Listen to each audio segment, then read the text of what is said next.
Welcome to Rooted in Relationships, a video guide for mentoring BIPOC girls. The Youth Mentoring Action Network, also known as EMON, developed this guide on behalf of the Office of Juvenile Justice and Delinquency Prevention's National Mentoring Resource Center to advance best practices and fill research gaps related to mentoring BIPOC girls. This video guide was intentionally and lovingly curated by two BIPOC youth researchers, Logan Shanks and Ziona Bryant, and utilized the Youth Participatory Action Research Method.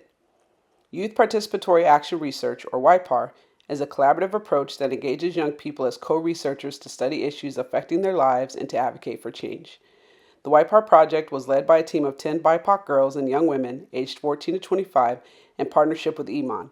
The youth researchers designed interview guides, recruited participants, conducted focus groups and interviews, analyzed data, and devised recommendations. 45 BIPOC girls aged 14 to 25 participated in the project as interviewees and focus group members. The guide elevates approaches for creating a responsive, identity-affirming, strengths-based mentoring relationship with BIPOC girls. In the video guide, you will hear the voices and see the faces of BIPOC girls and young women openly share their experiences with EMON and other mentoring programs in life. Their invaluable thoughts and ideas reveal a great deal about how mentoring operates in their lives. Hi there, and welcome to this video guide on mentoring BIPOC girls. Mentoring is a powerful way to share knowledge, experience, and skills with others. While it is generally understood that mentoring is a tool for positive youth development, mentoring is rarely recognized as a cultural tool used for teaching and healing in communities of color, and even less so as central to the way in which BIPOC women and girls survive and thrive. As a result, we have limited information about how BIPOC women and girls engage in the mentoring process, how they benefit from it, and what that means for our work as mentoring and youth development scholars and practitioners. To begin by filling this gap, our research, this guide project, focuses on examining mentor praxis among BIPOC women and girls, exploring what mentoring practice looks like for them and how mentoring impacts their lives. During the course of this video guide, you will learn about 1. What mentoring practice looks like for BIPOC women and girls. 2. How mentoring relationships can impact BIPOC girls. 3. What a good mentoring program looks like for BIPOC women and girls. And last but not least, 4, what practitioners have to understand to provide mentoring services to BIPOC women and girls.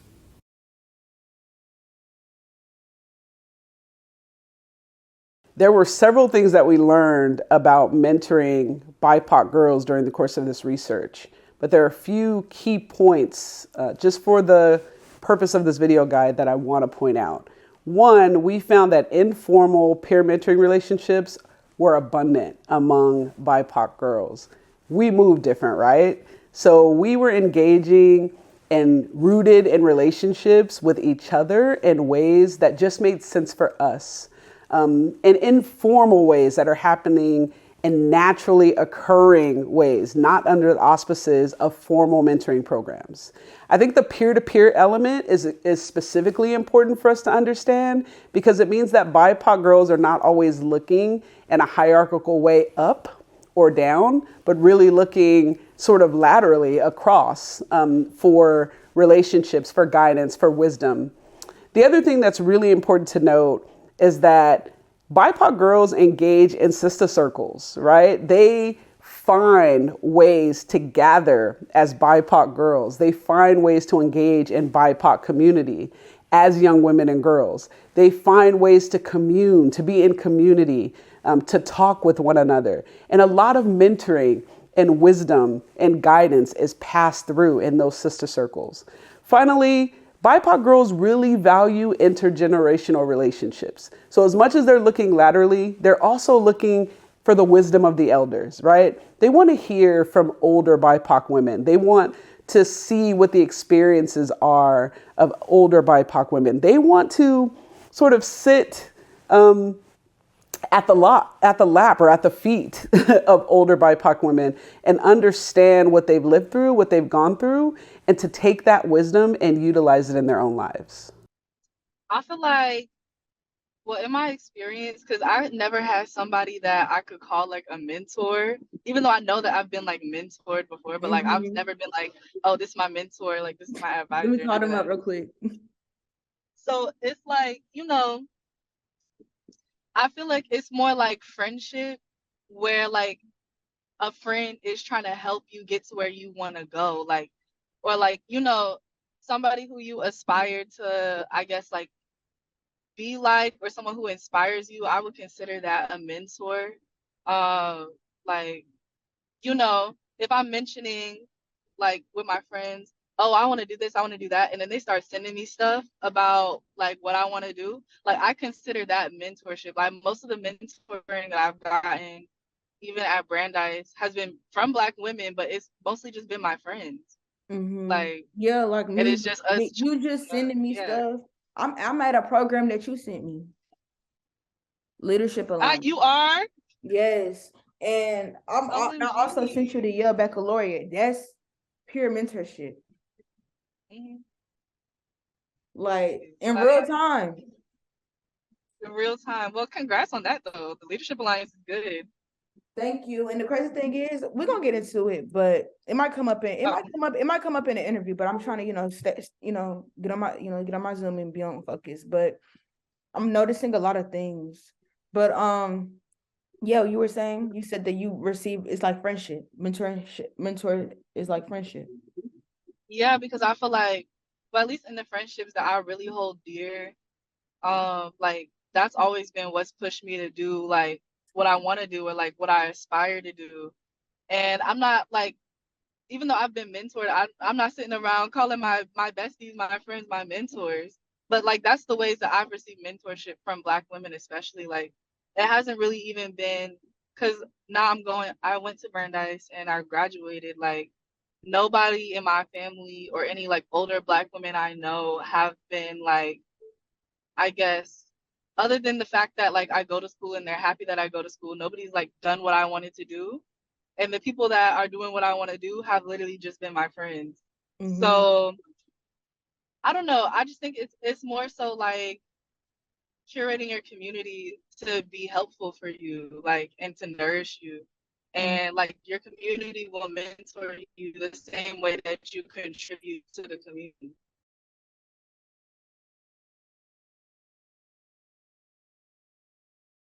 Mentoring relationships can have a profound impact on BIPOC girls in several ways. 1. Increase self-confidence. Mentoring provides a supportive and empowering environment where BIPOC girls can develop a sense of self-confidence. Through positive interactions with mentors who believe in their abilities, they can gain a greater belief in themselves and their potential. 2. Improved academic performance. Mentoring relationships can positively influence academic performance. Mentors can offer guidance on study skills, time management, and goal setting, helping BIPOC girls navigate educational challenges. They may also provide resources such as tutoring or scholarship information to support academic achievement. 3. Expanded career aspirations. Mentors can expose BIPOC girls to a wide range of career options and help them envision possibilities they may have not considered. By sharing their own experiences and providing insights into different industries, mentors can help broaden the horizons of BIPOC girls and encourage them to pursue ambitious career paths. 4. Enhanced resilience. Mentoring relationships can contribute to the development of resilience in BIPOC girls. Mentors serve as role models who have likely faced and overcome obstacles in their own lives. By sharing their stories and offering guidance, mentors can help build resilience and develop strategies for navigating adversity. 5. Strengthen cultural identity.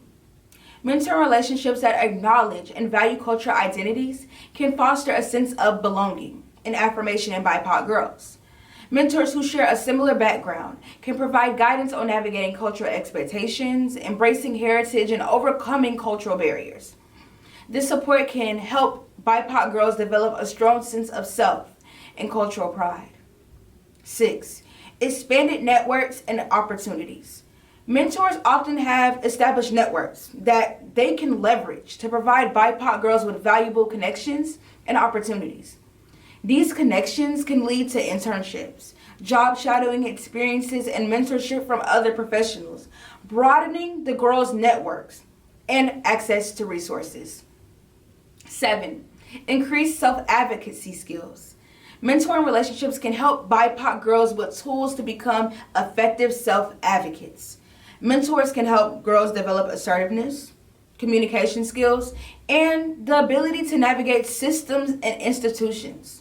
This prepares them to advocate for themselves in various settings, including academic, professional, and social environments. 8. Reduce isolation and stereotype threat. Mentoring relationships can help combat feelings of isolation and the negative impact of stereotype threat. By providing a safe space and supportive space, mentors can help BIPOC girls navigate the challenges of stereotypes, fostering a sense of belonging and empowerment. 9. Long-term guidance and support. Overall, mentoring relationships have the potential to greatly impact the lives of BIPOC girls by providing support, guidance, and opportunities for growth. By addressing specific challenges and providing tailored support, mentors can contribute to the empowerment and success of BIPOC girls. I wouldn't have made it. Mhm. I would not have made it if it was not for a community of mentors. Like, I literally just would not have made it. Especially in academia. Like, some of my mentors worked at my high school. So they became mentors because they saw me in ways that other people who like occupied the academia as a space or the institution as a space did not do, right? Like, my specific mentor, Rayvon, we call each other like teacher turned sister, student turned sister. And I think that's a lot of the ways that I encounter mentorship. Um, but overall, like, I'm first generation for my family. And I like to look at the matriarchs in my family as mentors, but there's some things that they don't know how to get me through because they haven't been through. Mm-hmm. So specifically for like first gen students, like, that is my support system. That is the people who I can call on for school and academics, and even in terms of how to navigate the work world. Mm-hmm.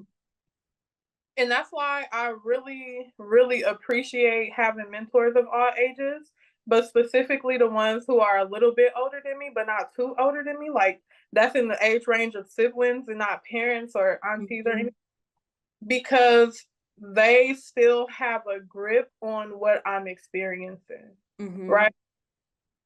My mentor, who is 28, can still help me with grad applications because they just did that.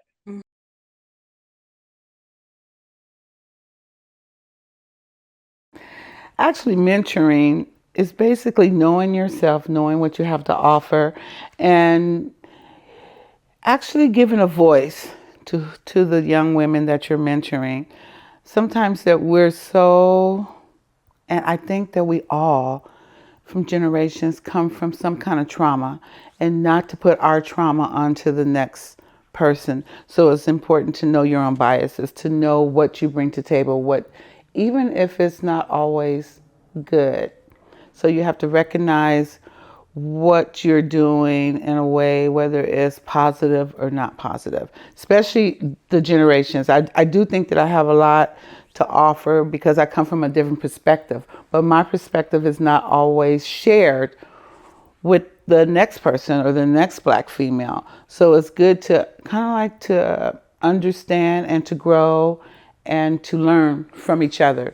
They would definitely bring something to the table. This group of young women definitely intimidate me in a way that I'm thinking, wow, they have so much knowledge. But at the same time, I have a lot of experience. And so when you put that knowledge together, I can learn more.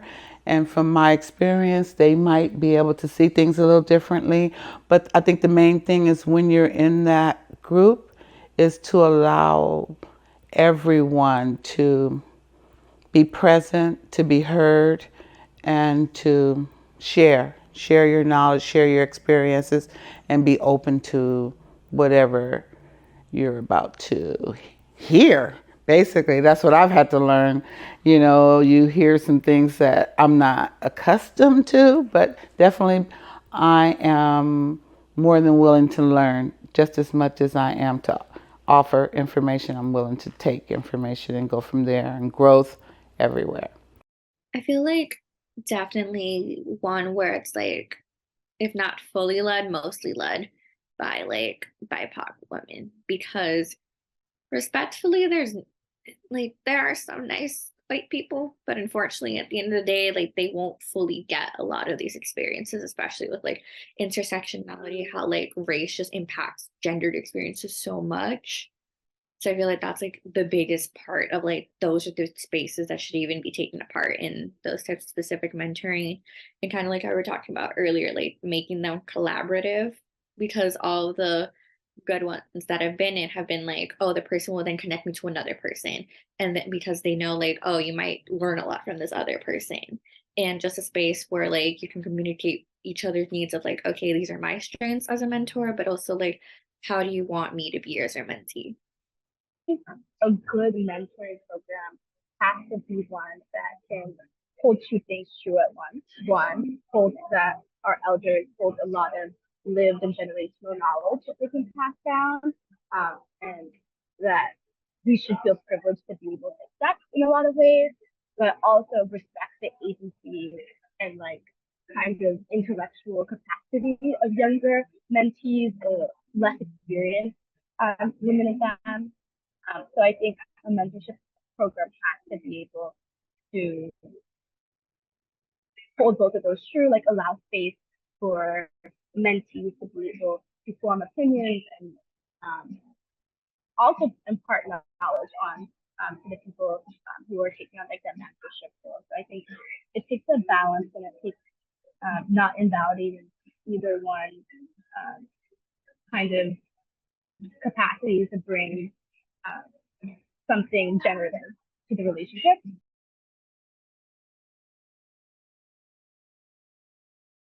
It's important for people who want to mentor Black girls, such as myself, to know that being Black is a part of somebody's identity, so it is going to affect the experience that they have in mentoring. So for mentors who are not Black or not people of color, it is important for them to take into account that their mentee being Black will play a big part in their experiences and their struggles. So when they are mentoring people that are Black or people of color, it's important for them to take into account these things like race that play a part in people's everyday lives. And as for mentors that are Black that I have, Dr. Tori has been a great example of a Black mentor, as I'm able to establish a connection with her through being Black, where we have shared experiences of race and culture. So it allows me to be mentored in a way that is much deeper than I think I would have with somebody who is not Black. But as for Dr. Gail, my other mentor who is white, she does a great job of understanding the racial context of me being a Black girl and applying it to the mentoring and to the struggles that I might experience and how to help me with that. And especially with mentoring into professional fields that were kind of built for white men, they have helped me navigate these spaces as a Black woman. But I think I envision a mentorship program where it's kind of therapeutic, because you can't really thrive academically and thrive in your professions when you need healing. So I think a lot of people kind of like to separate it and put like a divisive line between it. But I really think we need to clear that blurred line up, you know? Like, I think mentorship always needs to have some type of emotional care aspect to it, you know what I mean? Yes. Wow. You can't do good on the outside when you're hurting on the inside. Exactly. I think a good mentoring program starts with the understanding that although we are under the, broad grouping of BIPOC and women and girls, how regardless the experience is going to be, should be individualized to a certain extent based on people's specific circumstances. Because I think like And understanding that the people that you're mentoring, although they might be from the same racial group as you, their experiences are different, and that's going to impact the way that they receive the feedback that is given to them, and that they respond to the recommendations that you're making for them. So an understanding of that, like, individual experience for people, and also just transparency in the purpose of the mentoring, and the understanding like what the goals that the mentee has for themselves as well, not just the goals that are going to be that they have for them, for the person that they're mentoring. Knowing that you're walking into a space for you, you know what I mean? Like, this is for me. They're here to help me help. We're all here to help each other. I feel like in a situation like that, I wouldn't go into thinking like this is just some program. So as practitioners, when we are looking to design mentoring experiences for BIPOC girls, it's important to note several things. One, note that I called them experiences, not programs, right? I think what a lot of BIPOC girls are looking to engage in are experiences. Remember, we are rooted in relationship. And to come into a space where there's sort of a linear, cold, clinical way of engaging in mentoring is not the way to do it for BIPOC girls. We're looking for experiences. We're looking for community. We're looking for collaboration, right? So think about cultivating spaces where transformative relationships are taking place, where transformative experiences are happening, right? One of the things that we need to understand about mentoring BIPOC girls is cultural relevance. Who are we talking to, right? We need to think about mentoring as other than this sort of one box general experience that everyone gets to have. We need to look very intentionally at who the young woman or young girl we're mentoring is. What is their background? How do they navigate the world? How are they perceived in the world, right? And we need to be culturally relevant and culturally sustaining. How do we support them in their language, in their culture, in their community context? What does it mean to be a mentor to them specifically, right? That is one really important element.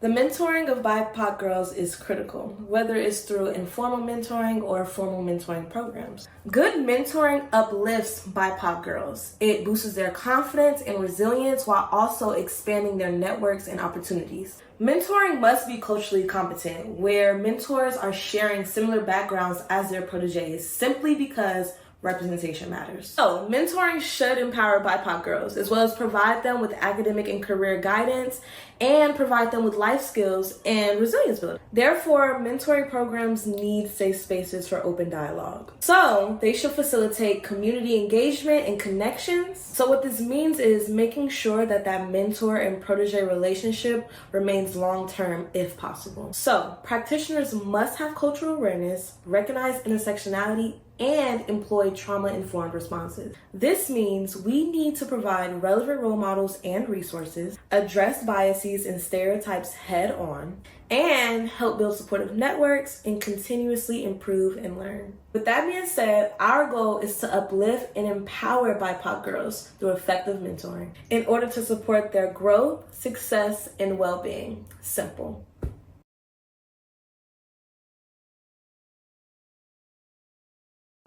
Being a Black girl, the qualities that I would look for or envision in a mentor would definitely be someone who's patient with me, just because things do take time and it's hard to adapt to new things.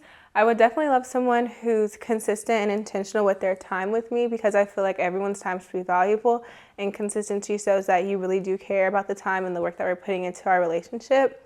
I also would like someone who's realistic and honest with me, because the world is not all peaches and cream sometimes. Lastly, I would want someone who provides a lot of comfortability and a nurturing nature for me, just because I feel like comfortability and nurturing nature allows someone to open up and truly feel comfortable with you and be themselves. And I feel like in that aspect, that's the best way to get the best mentorship with someone without having told anything back.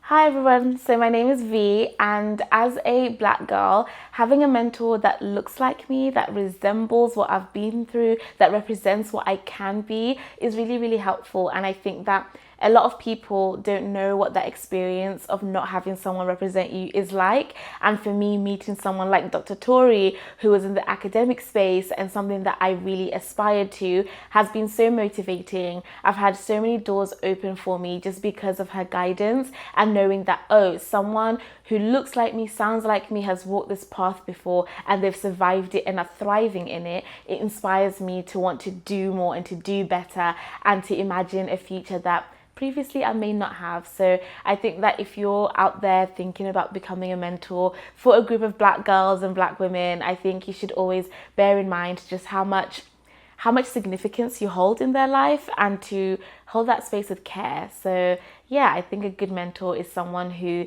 guides, supports, allows room for you to grow and to fly, and is there to catch you when things don't go the way that you think they will go, and gives you encouragement. So shout out to my mentor, Dr. Tori.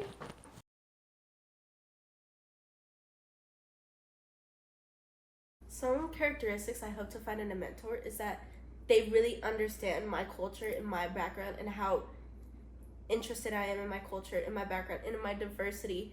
Like, I personally love to step in more to my Mexican roots than my Guatemalan roots, because I am closer to my Mexican side of the family, so it's very, very comforting to be in that Mexican side than the Guatemalan side. I also look for them to understand my struggles and understand that winter is not the best season for me to be mentally okay. Like, I struggle with anxiety and depression, and it's hard for me sometimes during the winter season to put myself first and to prioritize myself first, which is another thing I want in my mentor. I want them to understand that I want them to push me to be my first priority, me, myself, and not somebody else, and not let so many things slide.